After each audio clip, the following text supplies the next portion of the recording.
G'day folks, and welcome to this unboxing of Race for Bastogne, 7 Roads to Hell, the 16th to the 25th of December 1944. This is the latest title in the Grand Tactical Series. The series was designed by Adam Starkweather. This title was designed by Joe Chacon. I've played this before, so I did some preview videos of this. So if you want to have a look at those, check out the channel from about a year or so ago. I played a few of the early scenarios, didn't get through the campaign, but I also placed this title in context.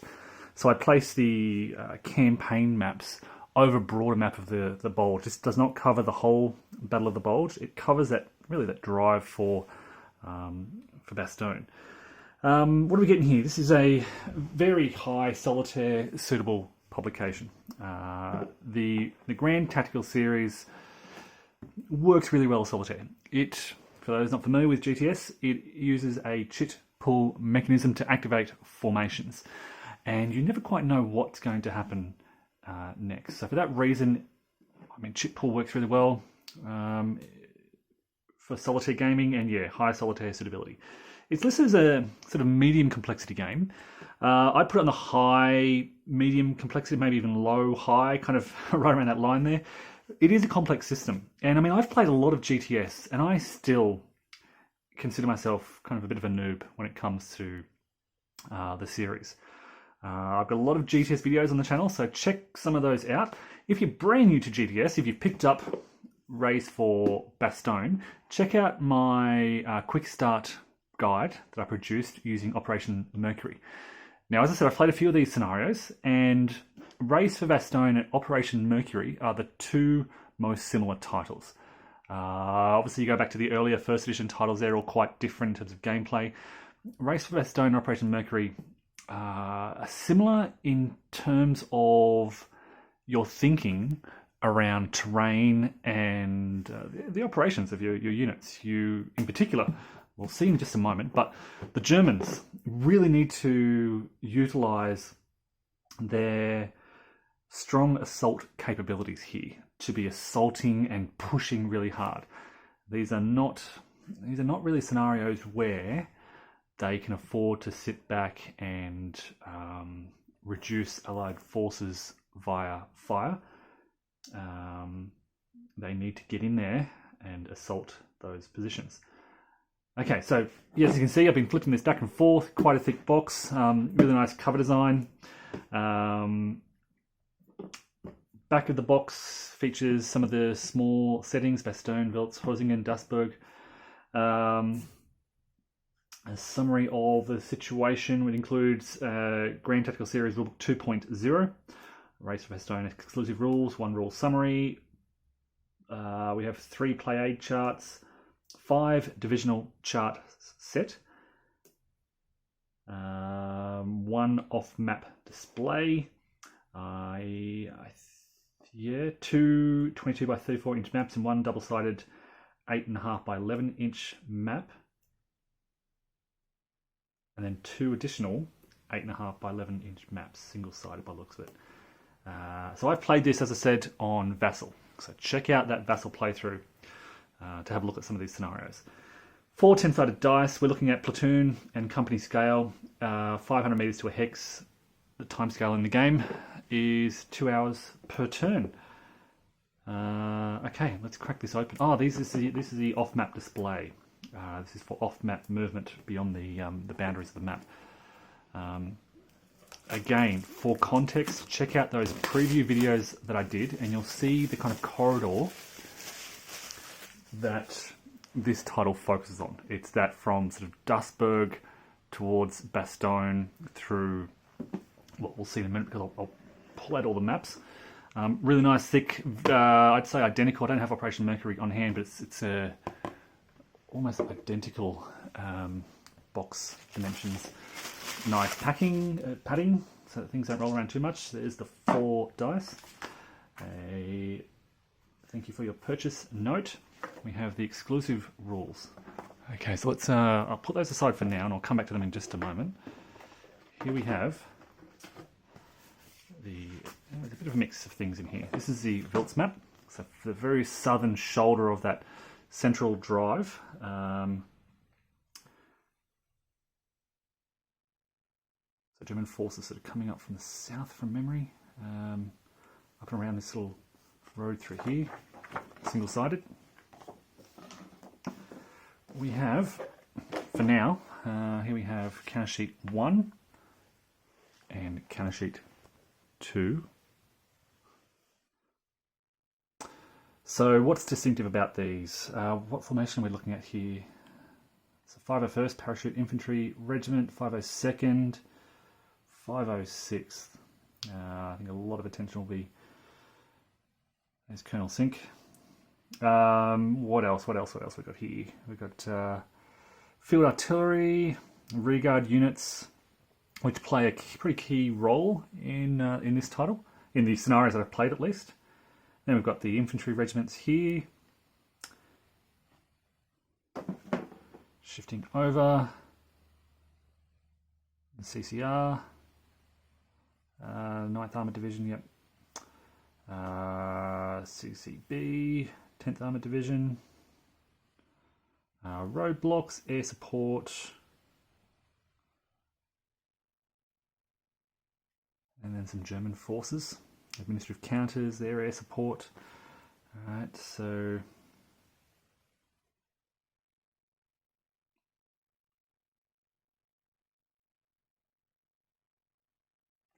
and of course the backside too. Okay, terrain effects chart. You'll notice clear terrain, it's a snowy environment. Clear terrain is white, so you'll see this white throughout the, really cool, I'll try and show you a bit closer in just a moment, but a mix of clear and woods. Villages, towns, cities, impassable terrain. On the back here, the different types of roads, your primary roads, secondary roads.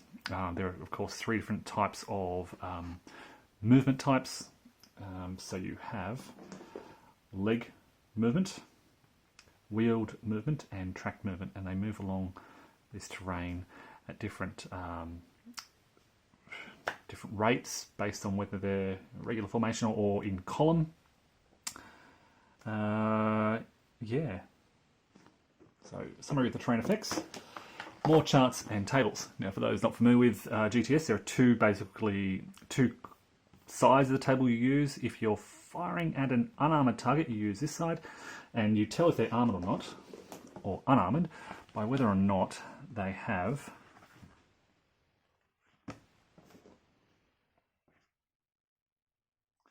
this little number down here in the bottom left. So it's a black number, they're armoured. You see that little in the bottom left hand corner there? And this is an infantry target, they're unarmoured, they have a white value there. It's been so long since I've played GTS, I've forgotten a lot of these things. And then basically, so you determine whether the target is armoured or unarmoured, you check what type of weapon you're using. So basically every unit will have a weapon type, sometimes they'll have, so a weapon type. So for example, your infantry will use pink, which is small arms. You consult the pink row. If they're shooting at an unarmoured target, you look at this.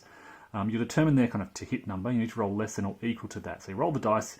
If you roll higher than the hit number, you miss. If you roll less than or equal to, you score the result based on what you roll. So if I need a 4 or less on small arms fire to hit an unarmoured target and I roll a 3, right? I've rolled less than my target number, the target becomes suppressed. It's a really nice system. It works, it's pretty straightforward to do, to resolve. Again, check out that quick start guide for help with that.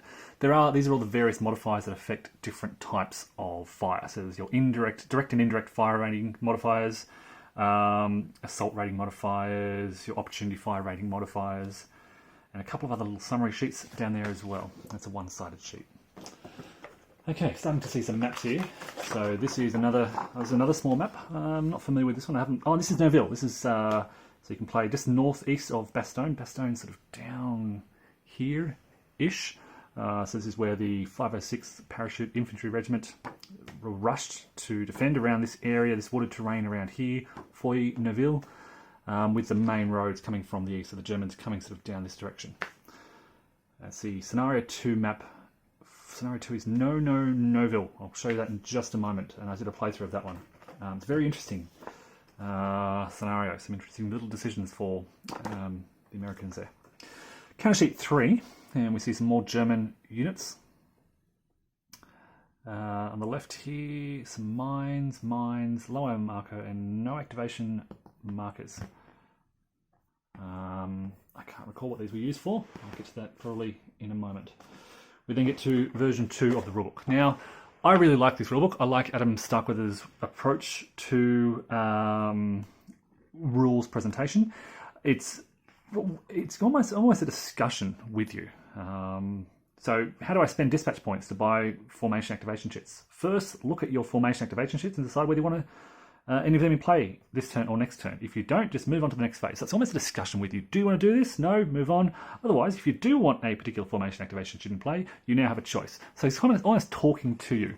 It's quite different to the standard legal point style of rulebooks. You do still have sort of point 10, point 0, point 5, some situation. It is, as I said, it's a 40-page rulebook. It is a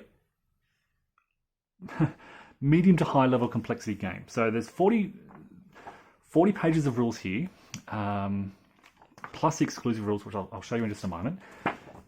It is colour, glossy, well illustrated with examples throughout. So whilst in addition to being medium complexity, it's also a very difficult system to master that requires a lot of play. And as I said just a moment ago, I have played a lot of the GTS titles, and I still feel like I'm still learning so much. So I won't talk, this is not a sort of a rules explanation, but again, my quick start guide will help you with the fundamentals of that. It's a video that runs for less than an hour and it will get you started, hopefully. The early scenarios are really great for that as well. Okay, so more German formations, and I don't know what these are. Grenadier Regiment 77, I don't know what division they belong to. There we go, 26 Volksgrenadier Division. Then we've got the 5th Volksjäger Division on the southern shoulder of that drive. And then, what would this be? Let's have a look, there's probably another counter sheet in here. All right, so now we get to one of the larger 22 by 36 inch maps. Excuse me while I sort of unfold this.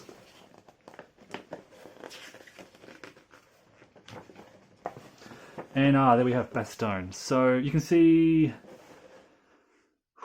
here is Foy-Neuville. So this is the scenario 2 area. They've got that little sheet that you can just set up to play that small scenario. Here it is as part of that broader situation. Again, Germans coming from the east, coming down these roads here towards Bastogne. Very interesting. The city hexes of Bastogne there, just 2 hexes.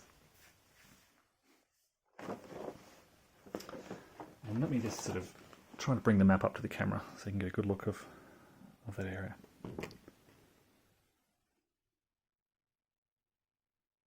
So really nice terrain features, really nice. Nicolas Escudi was a graphic artist on this title. I think he may have been, correct me if I'm wrong, sorry folks, I think Nicolas Escudi did a lot of the art. He may have done the map art as well. And of course Nick Richardson was game developer. Nick's played a key role in the GTS series. Administrative counters on counter sheet 5. Okay, now we get to the formation. So there should be 5 of these apparently. 2, 3, 4, 5. Now these are basically the way you administer your different divisions. You'll have their command dispatch points which you track on here, troop quality changes, command rating dispatch and so forth. Your artillery parks which you can place down here. Yeah, it's administration. You'll spend points from here, command points. You'll track this throughout the course of the game. Very important, so you'll need space for those as well around the table. Okay, this is the off-map display. Again, I didn't play the campaign, so I don't know much about how this works. But forces can move basically between points off-map. We then have the day administrative chart to track the day and the time. So you can see there's only 5 daylight turns and then a night turn. So quite different to every other GTS title. I can't remember any other GTS title with that small number of daylight turns. Historical weather here, weather effects. Weather effects are very critical in this. I remember that. I can't remember what they are. -1 fire rating, -1 assault rating. I just remember forgetting them a lot. So it's really important to remember that those fire effects. Maximum line of sight, 2 hexes in fog. Plays a key role in the scenarios. Okay, I have a blank sheet of blue paper. That's nice. I don't know what that is meant to be. Counter sheet, 6 more administrative counters, improved positions, cohesion hit markers, -1 cohesion, -2 cohesion hit, entrenchments. Going to be very important as well. Another terrain effects chart, so 2 of those. And here we have all the German cohesion hits and suppressed markers with step losses on the back. So the idea is you kind of build up these cohesion hits until units become suppressed. Ideally, you're inflicting step losses on these units. So you're building up the pressure, you're sort of deteriorating their morale, and they gradually decrease in their condition. Cohesion hits, suppression, step losses, eliminated along that way.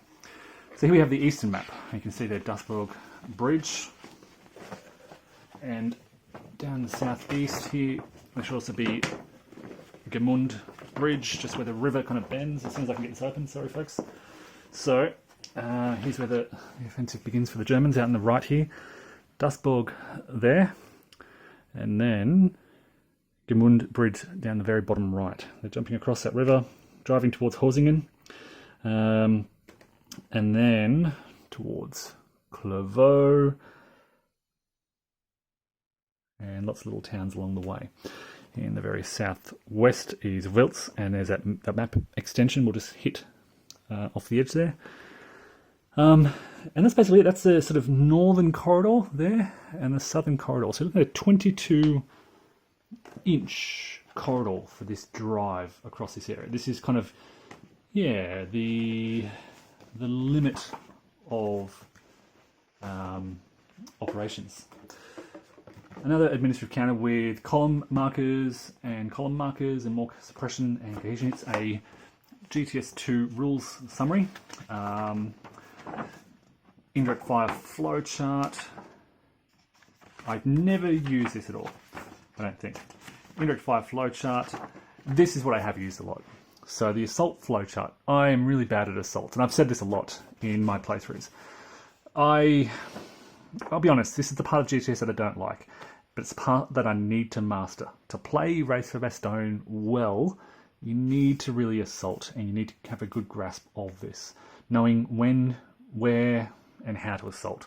So this is what I'm going to, in rereading the rules and getting to grips with this is what I'm going to be paying a lot of attention to, because the scenarios I played, the Germans struggled because I wasn't assaulting enough. I was relying on sort of fire, direct fire, and that's just not enough. I need to kind of master this flowchart.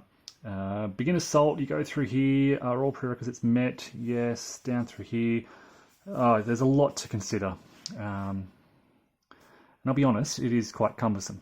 It's a part of the series that I don't particularly enjoy that much. And it's the reason why I haven't assaulted, because it's a kind of a long chart to work through. It's required, so that'll be happening. And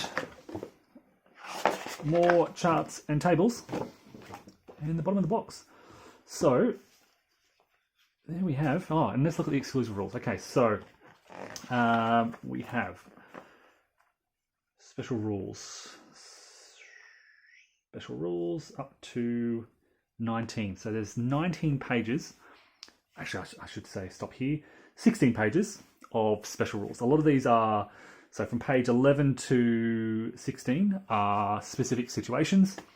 And then optional rules 17 to 19. I don't think I rarely play with optional rules, but they're there. And then we have the scenarios. Wiltz Waltz, which I have played through. Noville, which I've played through. And I played through one other, maybe 2 others. I set up the Race for Bastogne campaign scenario, and I actually did play through a little bit of that. But I didn't play through the whole campaign. So there's 1, 2, 3, 4, 5, 6, 7 full. You can see graphic artist Nico Escoby. A lot of playtesters, rules proofreaders, Vassal mod development, great Vassal module by Claudio Ciardelli. So let's have a quick flick through these and see what's unique. Of course, weather effects, I mentioned these, very important to not only know what these are, but to retain those as you're playing through.